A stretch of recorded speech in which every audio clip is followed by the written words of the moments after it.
Hello and welcome. I'm Melanie Leake from SME Assist at the Therapeutic Goods Administration.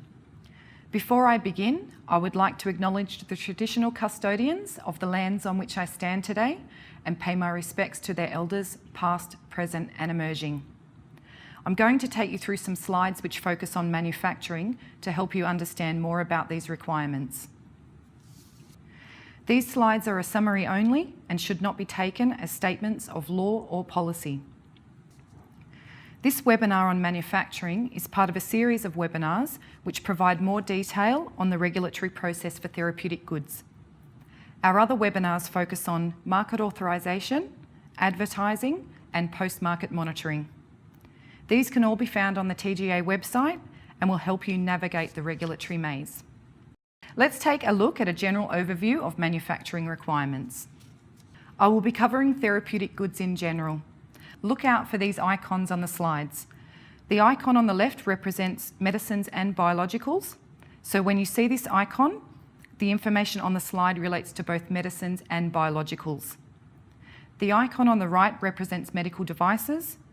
And if you see the icon at the bottom, it means the content relates to all therapeutic goods, being medicines, biologicals and medical devices. We also have helpful information symbols in the PDF version of this presentation that link you to important information on the website. So what do we mean when we refer to manufacturing? It's any stage in the production of the good and depends on the type of product, but can include the following steps: producing, processing, refurbishing, assembling, packaging, labelling, testing and release for supply. There are certain regulatory requirements that must be met when it comes to manufacturing, and we assess the manufacturing processes to make sure that they meet certain standards. The standard for assessing medicines and biologicals is called Good Manufacturing Practice, or GMP. The assessment process for medical devices is called conformity assessment. Both of these have guidelines and criteria that need to be met to demonstrate compliance. For medicines and biologicals that contain live animal cells, tissues or organs, the criteria is the PICS Guide to GMP. PICS stands for Pharmaceutical Inspection Scheme, or Pharmaceutical Inspection Convention and Pharmaceutical Inspection Cooperation Scheme. For biologicals that are derived from human cells, tissues or blood products, it's the Australian Code of Good Manufacturing Practice for human blood and blood components, human tissues and human cellular therapy products. For medical devices, the set of criteria for assessing manufacturing is called the Essential Principles. Manufacturers that meet standards are issued with a certification. This is the manufacturing evidence that you need to present in your application. If your manufacturer is located in Australia, they need to obtain a GMP licence from TGA. They have to submit a GMP application to us with details about their manufacturing site. This may also involve an on-site inspection. After the inspection, the manufacturer then forwards the details of their GMP licence to the sponsor. The sponsor is considered responsible for ensuring their manufacturer has a GMP licence. If your manufacturer is located overseas, it's the sponsor's responsibility to make sure their manufacturer has GMP clearance as opposed to a GMP licence. The sponsor submits this manufacturer evidence as part of their market authorisation application. For medical devices, if a manufacturer can demonstrate that they meet the relevant essential principles, they are issued a certificate or declaration of conformity. Note the manufacturer evidence does not need to be submitted as part of an application for a Class 1 or export-only device, but it must be available upon request after inclusion in the Australian Register of Therapeutic Goods. For other device types, the sponsor has to submit the manufacturer evidence through TGA Business Services and get approval before submitting a market authorisation application. The sequence of events is slightly different for medicines and biologicals compared to devices. For medicines and biologicals, the manufacturer evidence is submitted with the market authorisation application. For devices, you submit your manufacturer evidence first, pay the fee, get approval, and then submit your market authorisation application. We have the Good Manufacturing Practice application decision tree that can help you determine what type of GMP application may be required. If your manufacturer is located overseas, you have a few options to obtain GMP clearance or a declaration of conformity. We have various international agreements and arrangements with other countries. For medicines and biologicals, these are called Mutual Recognition Agreements, or MRAs. There are around 25 different countries that are a part of these agreements, including United States, Canada, Singapore, United Kingdom, and numerous European countries. If your manufacturing site is not one of these countries, or you're not eligible for MRA, you have to obtain GMP certification through TGA, which may involve an on-site inspection by one of our GMP inspectors. It's similar for devices. We have comparable overseas regulators, which include all of these countries and regulatory authorities. In essence, we accept manufacturing certification by us, and we accept certification from other countries which are a part of all these agreements. We regularly inspect manufacturers of therapeutic goods to ensure compliance. Inspections can happen at any stage during the market authorisation process, from pre-market through to post-market. Generally, we'll contact the manufacturer informing them that an inspection will be carried out and agree on an inspection date.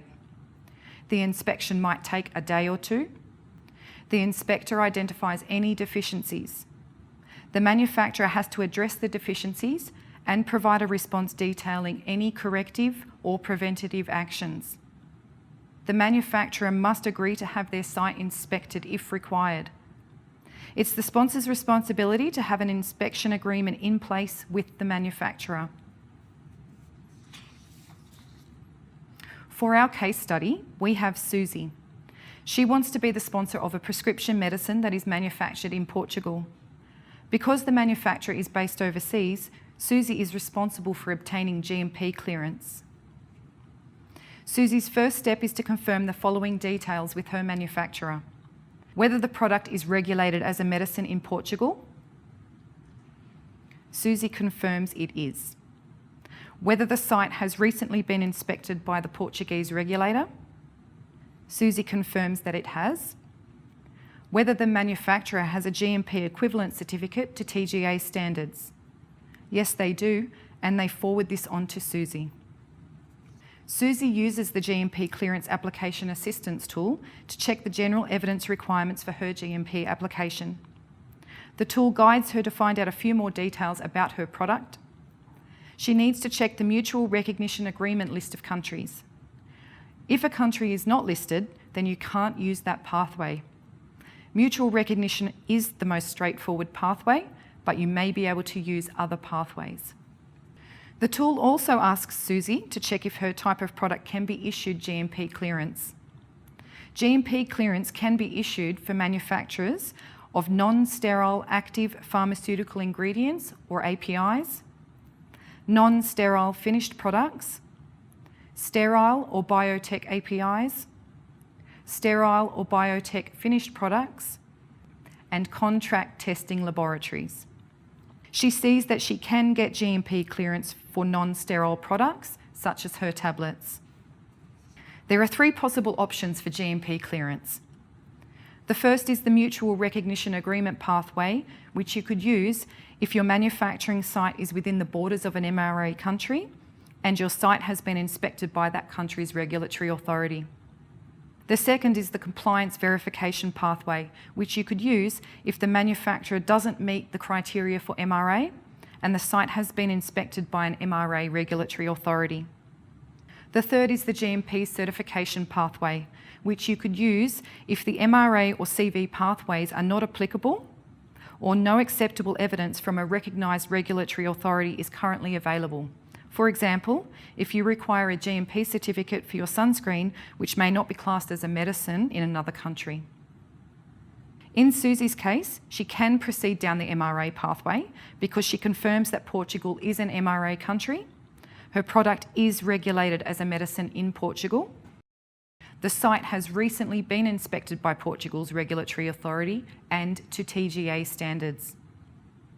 Note that if Susie's site hadn't been inspected by Portugal's regulatory authority, she would not be able to pick option 3, involving a TGA inspection. This is because we have a mutual recognition agreement with Portugal, and we would ask their regulatory authority to perform an inspection on our behalf. We would only perform the inspection if the product was not regulated as a therapeutic good in Portugal. To proceed down the MRA pathway, the overseas regulator must meet TGA standards for GMP codes and have recently inspected the manufacturing site to TGA standards. Evidence must be current, accurate, complete, and translated to English if necessary. Susie submits her GMP clearance application through TGA Business Services by logging in and selecting Clearance Application, providing the required details, paying the associated fee, and agreeing to the declaration. Susie has now submitted her GMP clearance application. Please visit the SME Assist hub on the TGA website, which you can find under the heading Industry. Here you will find guidance articles and decision tools for beginners on various topics, including what type of GMP application do I require. Here are our contact details, and we look forward to hearing from you.